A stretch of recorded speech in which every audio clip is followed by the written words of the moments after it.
नमस्कार, स्वागत है आप सबका एके एकेडमी क्लास में। फ्रेंड्स, आज हम अति महत्वपूर्ण प्रश्न देखने वाले हैं। ये प्रश्न आपके किसी भी कॉम्पिटिटिव एग्ज़ाम्स में पूछे जाने की पूरी संभावनाएं हैं। इसीलिए आप चाहे किसी भी परीक्षा की तैयारी करते हैं, तो आपके लिए क्लास काफ़ी हेल्पफुल हो सकती है। और वो कितनी हेल्पफुल हो सकती है, आप इस क्लास में अंत तक बने रहकर देख सकते हैं। तो चलिए फ्रेंड्स, क्लास को स्टार्ट करते हैं बगैर देरी किए हुए।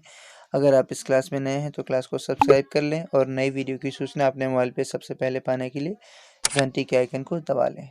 तो चलिए फ्रेंड्स, क्लास का पहला सवाल का आंसर करते हैं। यहाँ पे पूछा गया आपसे कि लाल सागर एवं भूमध्य सागर को कौन सी नहर जोड़ती है। तो यहाँ पे ऑप्शन है केपी नहर, स्वेज नहर, कील नहर या फिर वेलैंड नहर। जल्द से करेंगे, 5 सेकंड का समय है आपके पास प्रत्येक क्वेश्चन के लिए। इसका आंसर कीजिए। लाल सागर एवं भूमध्य सागर को कौन सी नहर जोड़ती है। ओके फ्रेंड्स, इसका आंसर देखते हैं। इसका आंसर होगा फ्रेंड्स, एक मिनट,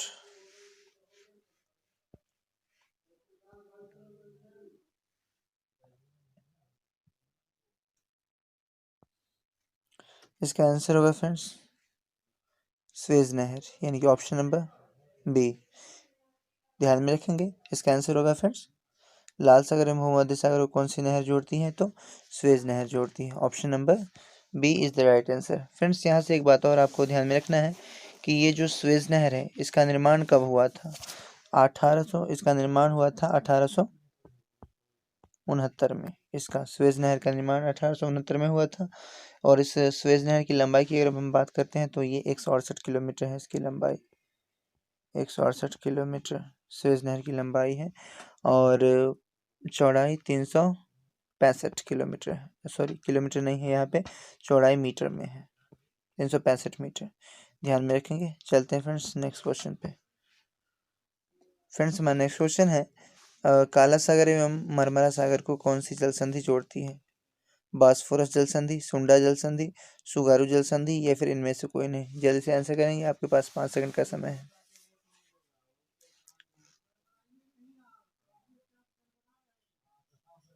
ओके फ्रेंड्स, चलते हैं इसका आंसर देखते हैं।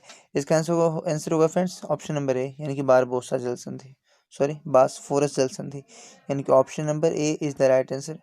बॉस्फोरस जल संधि ही यहाँ पे हमारा राइट आंसर होगा। यहाँ पे पूछा गया था आपसे कि काला सागर एवं मरमरा सागर को कौन सी जल संधि अलग करती है, सॉरी जोड़ती है, तो बॉस्फोरस जल संधि यहाँ पे हमारा राइट आंसर होगा। फ्रेंड्स, ये जो ऑप्शन नंबर सी है सुगारू जल संधि, सुगारू जल संधि की अगर हम बात करते हैं तो सुगारू जल संधि पान सागर एवं प्रशांत महासागर को जोड़ती है। ठीक है, सुगारू जल संधि। और सुंडा जल संधि की अगर हम बात करते हैं तो जावा सागर एवं हिंद महासागर को जोड़ती है। इन दोनों बातों को ध्यान में रखेंगे कि बॉस्फोरस जल संधि काला सागर एवं मरमरा सागर को जोड़ती है, यानी कि option number A right answer है। और सुंडा जल संधि यानी पान सागर एवं प्रशांत महासागर को जोड़ती है। और सुंडा जल संधि जावा सागर एवं हिंद महासागर को जोड़ती है, यानी कि ध्यान में रखेंगे इन सारी बातों को। चलते हैं फ्रेंड्स नेक्स्ट क्वेश्चन पे। और हमारा नेक्स्ट क्वेश्चन है पूर्व का मैनचेस्टर किसे कहा जाता है। आपको बताना है कि पूर्व का मैनचेस्टर किसे कहा जाता है। स्विट्जरलैंड, जिब्राल्टर, जापान का ओसाका या फिर बेल्जियम। जल्दी से आंसर करेंगे, आपके पास 5 सेकंड का समय है।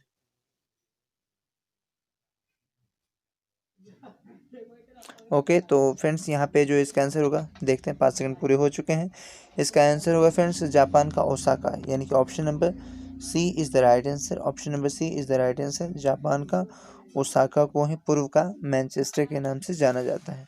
चलते हैं फ्रेंड्स, और ये एक मिनट, और स्विट्ज़रलैंड जो है, स्विट्ज़रलैंड ये प्लेग्राउंड ऑफ यूरोप कहा जाता है। प्लेग्राउंड ऑफ यूरोप, स्विट्ज़रलैंड को playground PLAYGROUND playground of Europe कहा जाता है। ठीक है, ध्यान में रखेंगे, स्विट्जरलैंड को क्या कहा जाता है, तो प्लेग्राउंड ऑफ यूरोप कहा जाता है।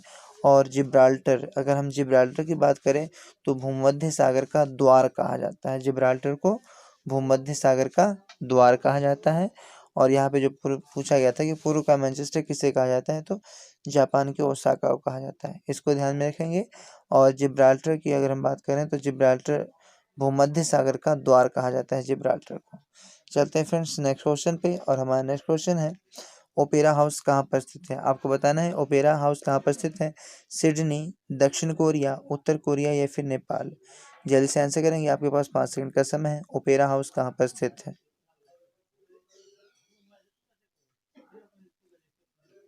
ओके फ्रेंड्स, देखते हैं इसका आंसर। सिडनी यहाँ पे हमारा राइट आंसर होगा फ्रेंड्स, सिडनी। ओपेरा हाउस कहाँ पर स्थित है, तो सिडनी में स्थित है। ओके, चलते हैं फ्रेंड्स अगले सवाल पर। नमकीन क्षेत्र में पाई जाने वाली वनस्पति को क्या कहते हैं। वनस्पति का मतलब घास फूस, यानी कि वहाँ के जो जंगल जो होते हैं, ठीक है। तो नमकीन क्षेत्र में पाए जाने वाली वनस्पति को क्या कहते हैं। मेसोफाइट, हेलोफाइट, जेरोफाइट या फिर लिथोफाइट। जल्द से आंसर करेंगे, 5 सेकंड है आपके पास। जल्द से आंसर करेंगे, 5 सेकंड है आपके पास। इसका राइट आंसर क्या होगा। नमकीन क्षेत्र में पाई जाने वाली वनस्पति को क्या कहते हैं। ओके फ्रेंड्स, इसका आंसर मैं बता दूं आपको कि हेलोफाइट कहा जाता है। हेलोफाइट, यानी कि option number B is the right answer, halophyte. नमकीन क्षेत्र में पाए जाने वाली वनस्पति को हेलोफाइट कहा जाता है, जबकि शीतोष्ण कटिबंधीय क्षेत्र की वनस्पति को मेसोफाइट कहा जाता है। मेसोफाइट जो है ये मेसोफाइट शीतोष्ण कटिबंधीय, शीतोष्ण कटिबंध में जो वनस्पति पाए जाते हैं उसे क्या कहते हैं, मेसोफाइट कहते हैं।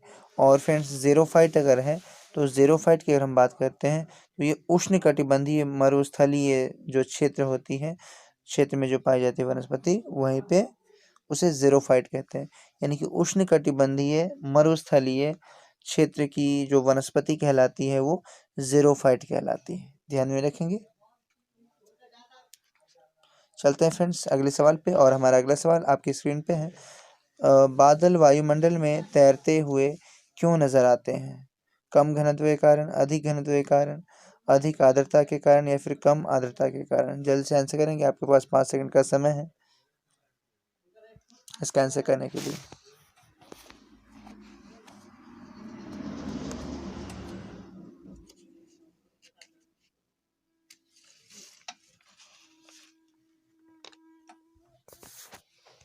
ओके फ्रेंड्स, यहाँ पे देखते हैं कि बादल का घनत्व कम होने के कारण ये वायुमंडल में तैरते हुए नजर आते हैं, यानी कि ऑप्शन नंबर ये ए। कम घनत्व के कारण जो है बादल वायुमंडल में तैरते हुए नजर आते हैं, इसको ध्यान में रखेंगे।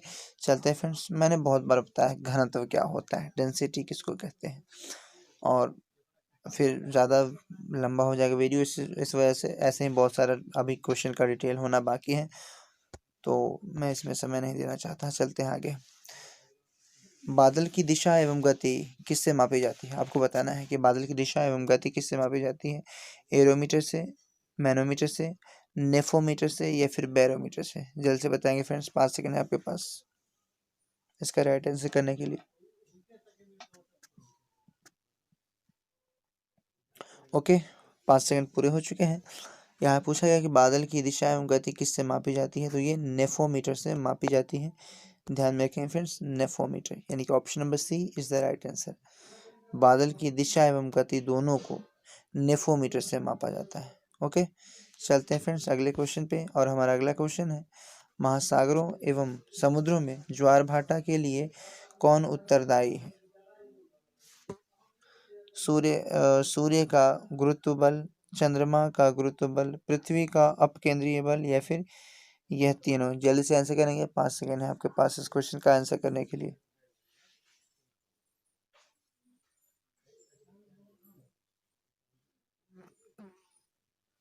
ओके फ्रेंड्स, देखते हैं यहाँ पे फ्रेंड्स, जो हमारा आंसर होगा महासागरों एवं समुद्रों में ज्वार भाटा के लिए कौन उत्तरदायी है, तो ये तीनों उत्तरदायी हैं, यानी कि यह तीनों यहाँ पे हमारा राइट आंसर होगा, ऑप्शन नंबर डी। ओके, यानी कि सूर्य का जो गुरुत्व बल है वो भी, चंद्रमा का गुरुत्व बल भी, और पृथ्वी का अपकेंद्रीय बल, ये तीनों हमारा आंसर होगा, यानी कि option number D is the right answer. चलते हैं नेक्स्ट क्वेश्चन पे।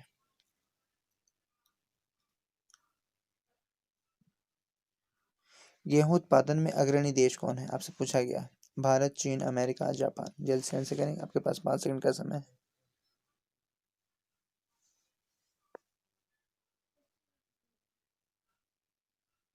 ओके फ्रेंड्स, देखते हैं इसका आंसर।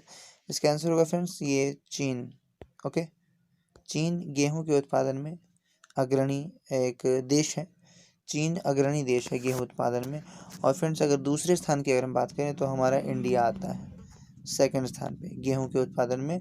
जो दूसरा देश है वो इंडिया का है, यानी कि दूसरे नंबर पे इंडिया है जो कि गेहूं का उत्पादन करती है सर्वाधिक, और पहले नंबर पे चीन है। ओके, ध्यान में रखेंगे। और चावल के उत्पादन में भी अगर आपसे पूछ दे तो चावल के उत्पादन में भी चीन का ही प्रथम स्थान है, और दूसरे नंबर पे हमारा भारत पड़ता है। तो चावल और गेहूं दोनों के उत्पादन में चीन अग्रणी देश है, जबकि दूसरे नंबर पे हमारा भारत है। ओके, चलते हैं फ्रेंड्स नेक्स्ट क्वेश्चन पे। और फ्रेंड्स एक बात और मैं कहना चाहूँगा कि जो भी लोग क्लास में रेगुलर हैं, अगर वो चाहते हैं कि इस क्लास में करवाए गए वीडियो में जो पीडीएफ दिख रहा है वो अगर आप चाहते हैं तो टेलीग्राम लिंक से टेलीग्राम ग्रुप से ज्वाइन हो जाएं, और वहीं पे आपको ये पीडीएफ प्रोवाइड करवा दिया जाएगा। यहाँ पूछा गया है अगला सवाल, लोहा उत्पादन में अग्रणी देश कौन है? चीन, ऑस्ट्रेलिया, जापान या फिर अमेरिका? जल्द से बताएंगे फ्रेंड्स, आपके पास 5 सेकंड का समय है।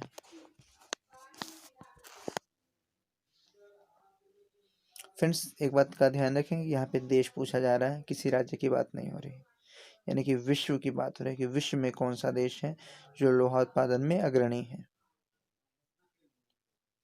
तो ओके फ्रेंड्स, यहाँ पे जो देखेंगे इसका आंसर होगा फ्रेंड्स ऑस्ट्रेलिया दूसरे नंबर पे है, ऑस्ट्रेलिया सेकंड नंबर पे है, जबकि चीन चीन की अगर हम बात करें तो ये फर्स्ट नंबर पे है। ओके, फर्स्ट नंबर पे, यानी कि यहाँ पे हमारा राइट आंसर ए होगा। ओके, यहाँ पे आपसे पूछा गया था कि लोहा उत्पादन में अग्रणी देश कौन है, तो वो है कौन? वो है चीन, यानी कि China. Option number A is the right answer.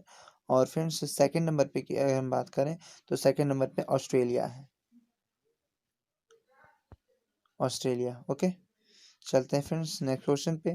और हमारा नेक्स्ट क्वेश्चन है, तांबा उत्पादन में अग्रणी देश कौन है? तांबा, थाईलैंड, पेरू, चिली या फिर चीन? जल्द से आंसर करेंगे, 5 सेकंड है आपके पास इस क्वेश्चन का राइट आंसर करने के लिए।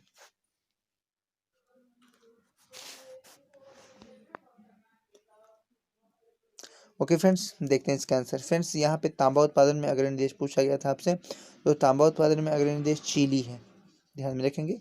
चिली तांबा उत्पादन में अग्रणी देश है, यानी कि option number C is the right answer. Friends लेकिन जो तांबा उत्पादन में अग्रणी दूसरा देश कौन है, तो वो उस जगह अगर सेकंड पूछे तो आप कहेंगे पेरू, यानी कि ये वाला सेकंड नंबर पे, जबकि फर्स्ट नंबर पे कौन है? चिली है, सेकंड नंबर पे पेरू है, पेरू।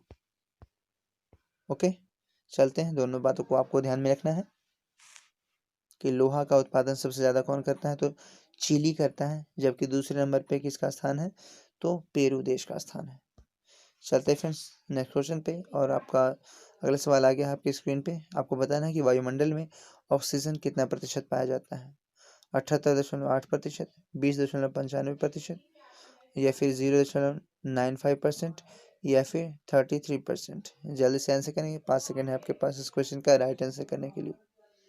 वायुमंडल में ऑक्सीजन कितना प्रतिशत होता है?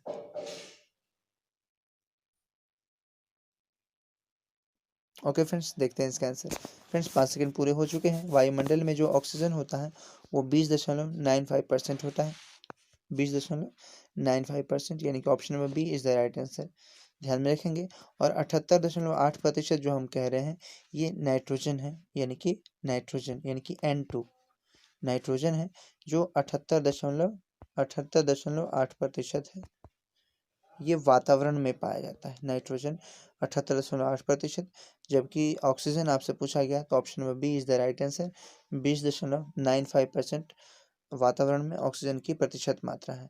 और फ्रेंड्स अगर आपसे ऑर्गन पूछ दे कि वातावरण में ऑर्गन की प्रतिशत मात्रा कितनी है, तो ऑर्गन है 0.93%। हाँ, 93%, यानी कि 0.93% क्या है? ऑर्गन है, AR ऑर्गन है। ओके, चलते हैं फ्रेंड्स नेक्स्ट क्वेश्चन पे। और हमारा नेक्स्ट क्वेश्चन आ गया है आपकी स्क्रीन पे।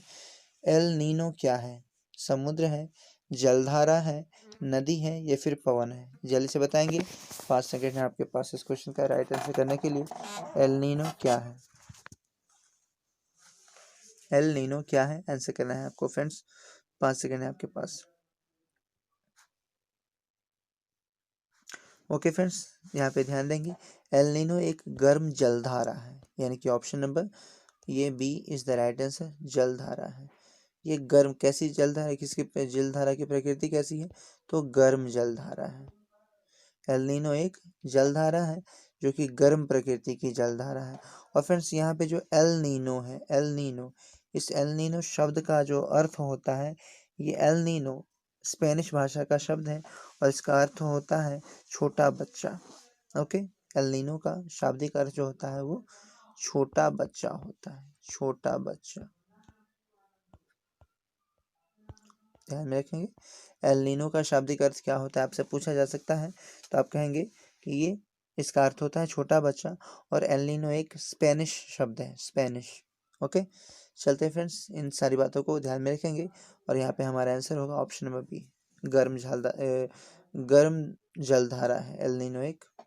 चलते हैं अगले सवाल पे, और हमारा अगला सवाल आपकी स्क्रीन पे है, कितने किलोमीटर की ऊंचाई पर ऑक्सीजन नगण्य हो जाता है? यानी कि आप कितना किलोमीटर अधिक ऊंचा जाएंगे कि वहां पे ऑक्सीजन होगी ही नहीं? जल्दी से आंसर करेंगे, 5 सेकेंड है आपके पास।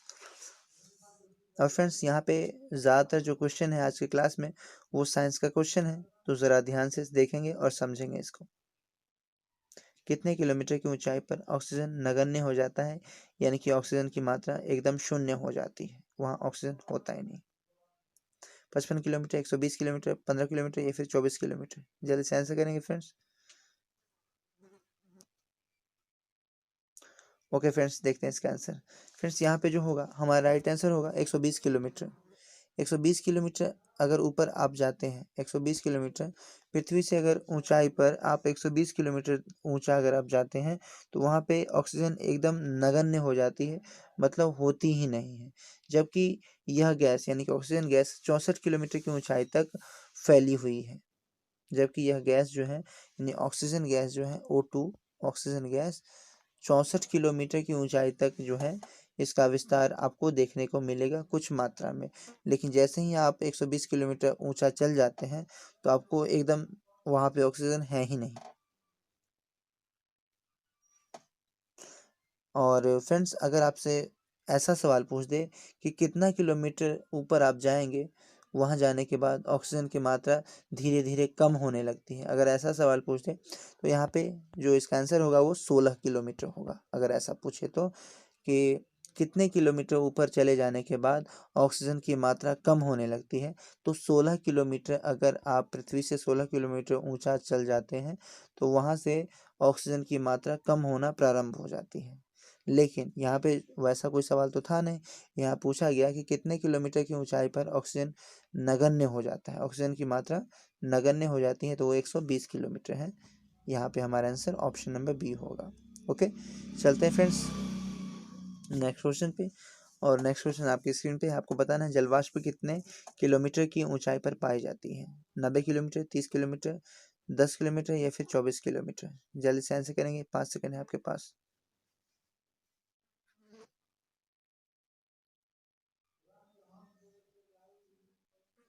ओके फ्रेंड्स, देखते हैं इसका आंसर।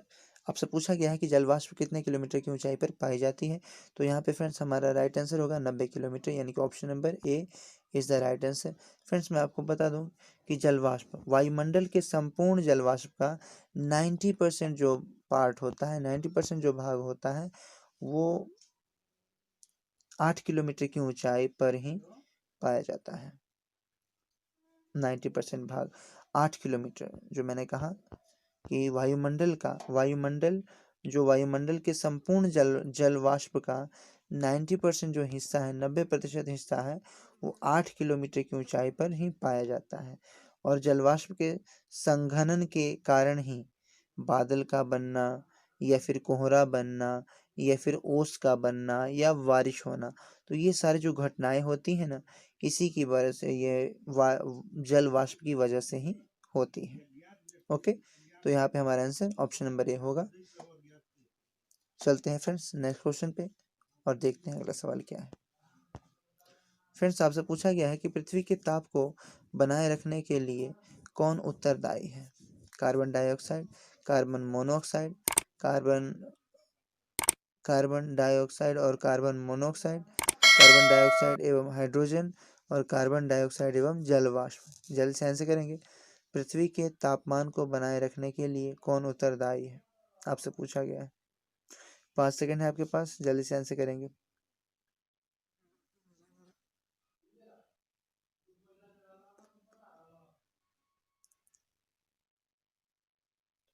ओके फ्रेंड्स, देखते हैं यहाँ पे आंसर।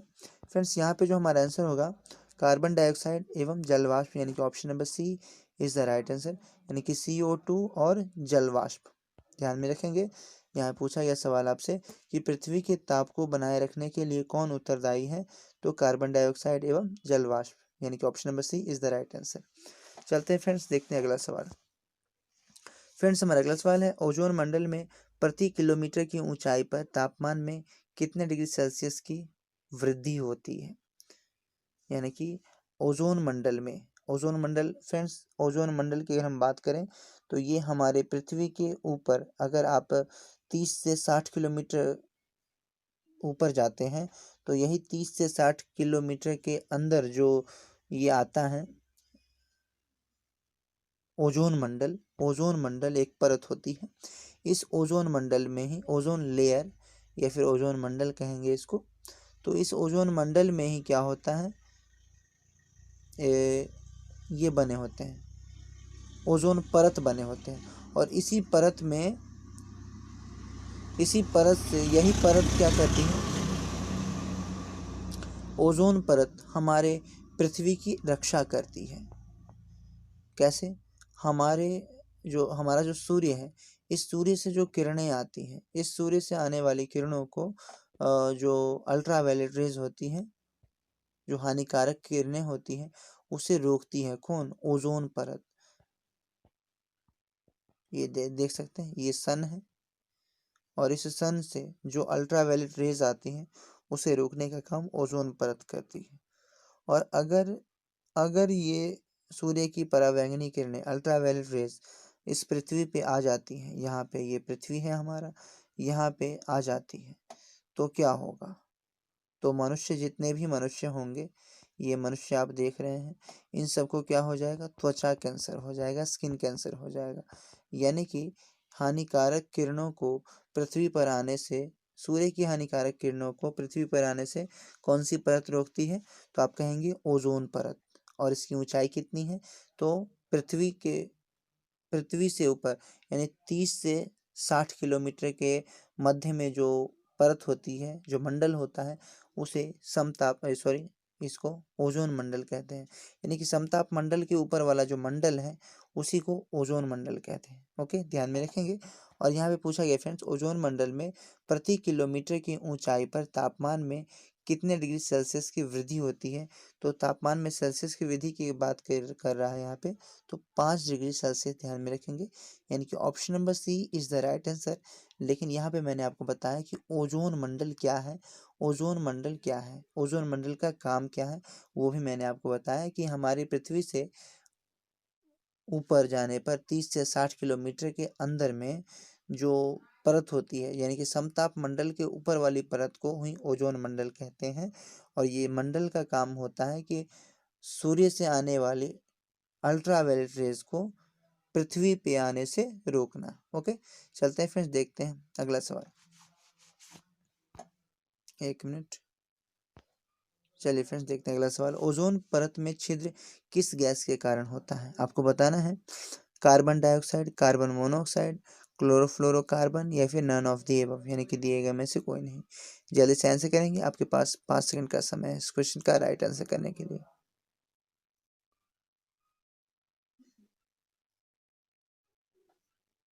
ओके फ्रेंड्स, देखते हैं इसका आंसर। फ्रेंड्स, यहाँ पूछा गया कि ओजोन परत में छिद्र किस गैस के कारण होता है, तो मैं आपको बता दूं कि इसके लिए क्लोरोफ्लोरोकार्बन रिस्पॉन्सिबल है, यानी कि option number C is the right answer. इसी को शॉर्ट में कहें तो CFC कहते हैं।